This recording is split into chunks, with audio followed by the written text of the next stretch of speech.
everybody, good morning, welcome or welcome back to my little study corner. If you're new here, hi, I am Sakshi, NEET 2026 topper, and you can consider me as a study buddy.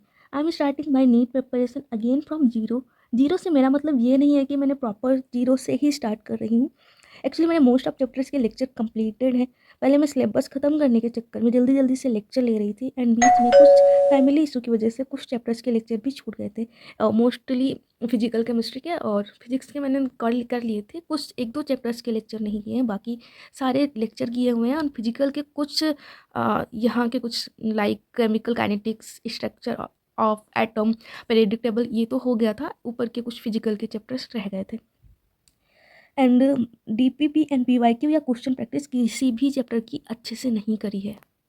ऐसा नहीं है कि बिल्कुल कुछ भी नहीं किया है, किसी भी चैप्टर का नहीं किया है डीपीपी। हाँ, कुछ चैप्टर्स की डीपीपी की हूँ, लेकिन उसको काफ़ी टाइम से रिवाइज नहीं किया चैप्टर को, तो वो भी मैं पूरी तरह से भूल चुकी हूँ, ऐसा मुझे लगता है। आई डोंट नो है या नहीं है, भूल ही गई होंगी, क्योंकि रिवाइज करना बहुत ही ज़रूरी होता है और मैंने रिवाइज ही नहीं किया है। सो मॉड्यूल के क्वेश्चंस और मोस्ट इंपॉर्टेंट रिवीजन मैंने नोट्स के क्वेश्चंस भी अच्छे से नहीं किए हैं किसी भी चैप्टर के, एंड ना ही टेस्ट दिए हैं सारे।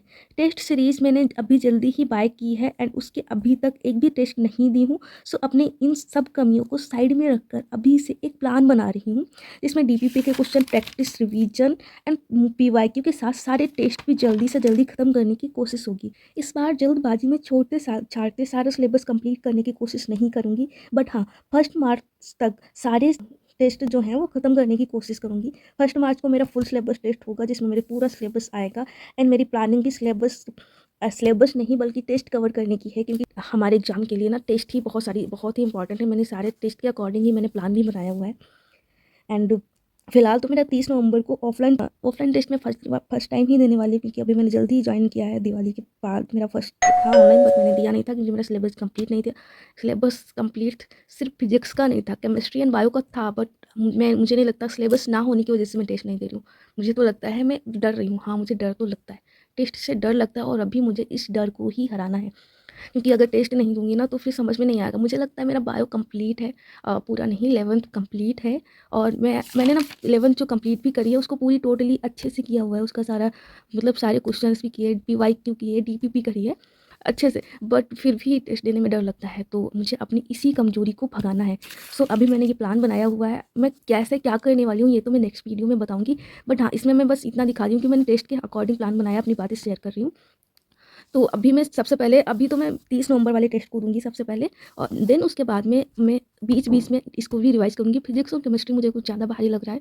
केमिस्ट्री में भी मुझे फिजिकल ज़्यादा भारी लगता है, बाकी आगे का मैं कर लूँगी। अभी स्टार्ट हुई है इनऑर्गेनिक और ऑर्गेनिक, जो कि बहुत ही अच्छी चल रही है, जिसमें मैंने डीपीपी और सारे क्वेश्चन प्रैक्टिस भी करे हुए हैं।